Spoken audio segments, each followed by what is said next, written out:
बात करने के लिए लॉगिन करें www.astrotak.com। मित्रों नमस्कार, मैं हूं आपका फ्रेंड कमल नंदलाल और मैं आप सभी दर्शकों का हार्दिक अभिनंदन करता हूं एस्ट्रो तक की खास प्रस्तुति। दोस्तों, हम आपके लिए लेकर आए हैं एक विशेष टॉपिक, और उससे पहले मैं आप सभी मित्रों को, आप सभी दर्शकों को, आप सभी हनुमान जी के भक्तों को हनुमान लला रुद्र अवतार, एकादश रुद्र अवतार हनुमान जी के जन्मोत्सव की हार्दिक शुभकामनाएं देता हूं, हार्दिक बधाई देता हूं और हनुमान जी से प्रार्थना करता हूं कि हमारे जीवन में भी बल, बुद्धि और विद्या दें। हमारे जीवन से संकटों का नाश करें, संकट नाशन, और हमारे जीवन से बाधाओं को दूर करें, संकट मोचन। और आज का जो हमारा विशेष विषय है दोस्तों, वो है हनुमान जयंती पर सिंदूर का एक खास उपाय आपके जीवन में बल, बुद्धि और विद्या को लेकर आए। सुना ही होगा हनुमान चालीसा में आपने, बल बुद्धि विद्या देहु मोहि हरहु कलेश विकार, है ना। तो क्लेश भी हरेंगे, सब कुछ हरते हैं हनुमान जी। और हनुमान जी के बारे में तो रामचरितमानस में जो निचोड़ है हनुमान स्तवन, उसमें तो जो व्याख्या कही गई है, और आप उस व्याख्या को अगर पढ़ेंगे तो आपको लगेगा रामायण में हनुमान जी ही हनुमान जी है ना। तो श्री राम की भक्ति और हनुमान जी की शक्ति, ये बड़ा विशिष्ट है। आइए इस बारे में बात करेंगे कि कैसे हनुमान जी के सिंदूर का हम विशेष प्रयोग कर सकते हैं। देखिए, चैत्र माह अब समाप्त होने पर है, और चैत्र माह की पूर्णिमा के उपलक्ष्य में हनुमान जन्मोत्सव, जयंती ठीक नहीं रहेगा कहना, बिकॉज हनुमान जी तो अजर हैं, अमर हैं, उनका जन्मोत्सव जरूर मनाया जा सकता है। शास्त्रों में हनुमान जी की जन्मतिथि को लेकर भी मतभेद हैं। कुछ शास्त्र हनुमान जी का जन्मोत्सव कार्तिक कृष्ण पक्ष चतुर्दशी को मानते हैं, यानी कि दीपावली से ठीक एक दिन पहले, और कुछ शास्त्र चैत्र शुक्ल पूर्णिमा को मनाते हैं। उत्तर भारत में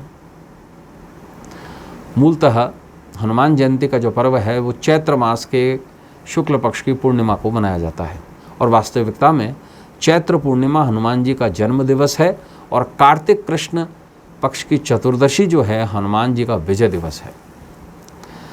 पौराणिक मान्यताओं के अनुसार हनुमान जी का जन्म विष्णु और शंकर के मिलन का परिणाम है।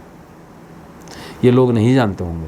समुद्र मंथन के पश्चात महादेव ने श्री हरि के मोहिनी स्वरूप को देखने की इच्छा प्रकट की, जो उन्होंने देवताओं और असुरों को दिखाया था। महादेव व मोहिनी एक दूसरे को देखकर आकर्षित हो गए, शास्त्र कहता है इस बारे में, जिसके परिणाम स्वरूप दोनों के युग्मन से बने भ्रूण को वायुदेव ने वानर राजा केसरी की पत्नी अंजना के गर्भ में प्रविष्ट करा दिया, और इसके 3 खंड हुए थे उस युग्मन के, जिसमें से एक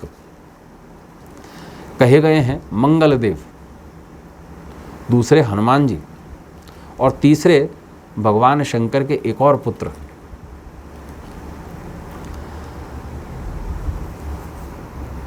समुद्र मंथन के बाद में हनुमान जी जब पैदा हुए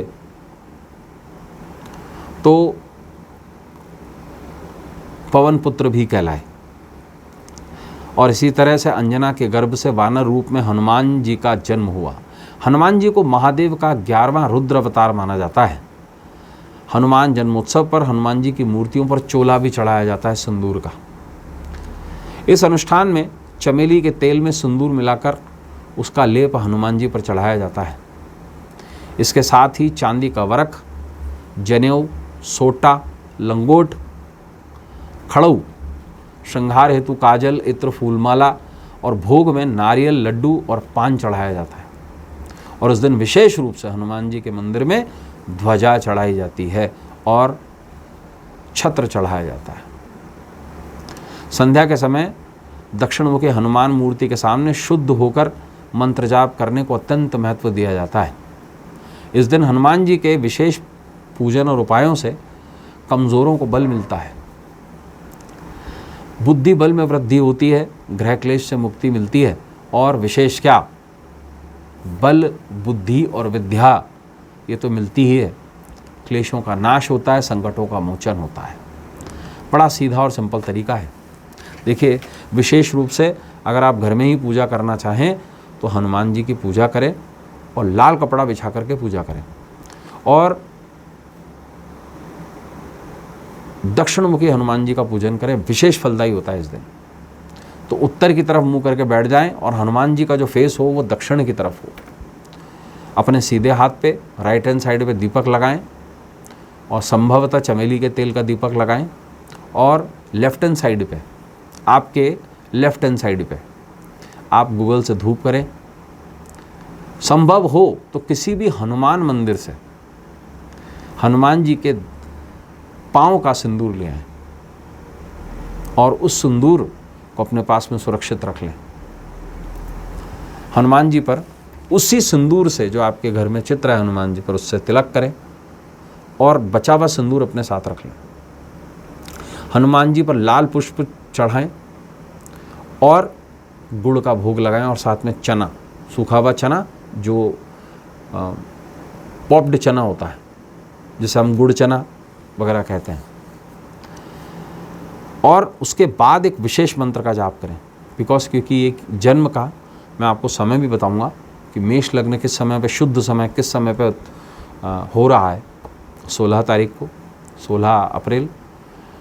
तो ये जो समय है सुबह 7:40 से लेकर सुबह 8:42 तक रहेगा। दिल्ली के रेखांश और अक्षांश पर आप अपने शहर के अनुसार लग्न अवधि को देख सकते हैं। उसके लिए आपको लग्न कैलकुलेटर का समावेश मापदंड देखना पड़ेगा और सिंपल सा एक मंत्र है, श्री हनुमते नमः, इसका जाप कर लें। अब क्या करें, वो जो सिंदूर आप हनुमान जी के मंदिर से लेके आए हैं, उस सिंदूर को थोड़े से और सिंदूर में मिलाकर उसमें चमेली का तेल मिलाएं और उस सिंदूर से हनुमान जी के चरणों में, जो आपके घर में चित्र है उसके चरणों में तिलक कर दें और पूरे साल भर इस सिंदूर का नित्य आप माचिस की तिल्ली के बराबर रोज़ उसको तिलक मस्तक पर करते रहें। आश्वस्त करता हूँ आपको, बल, बुद्धि और विद्या तीनों चीज़ें ही निश्चित रूप से मिलेंगी। तो दोस्तों, आज के लिए बस इतना ही। फिर आप सभी मित्रों को हनुमान जन्मोत्सव पर्व की, हनुमान लला के जन्मोत्सव की बहुत सारी शुभकामनाएं। संकट मोचन सभी के संकट दूर करें, बल, बुद्धि और विद्या दें और सभी क्लेशों का नाश करें और जो पूरे विश्व में ये उथल पुथल मची हुई है वो भी जल्दी दूर हो। हम यही कामना करते हैं। इन्हीं कामनाओं के साथ में जय श्री राम, जय हनुमान, नमः शिवाय, हर हर महादेव।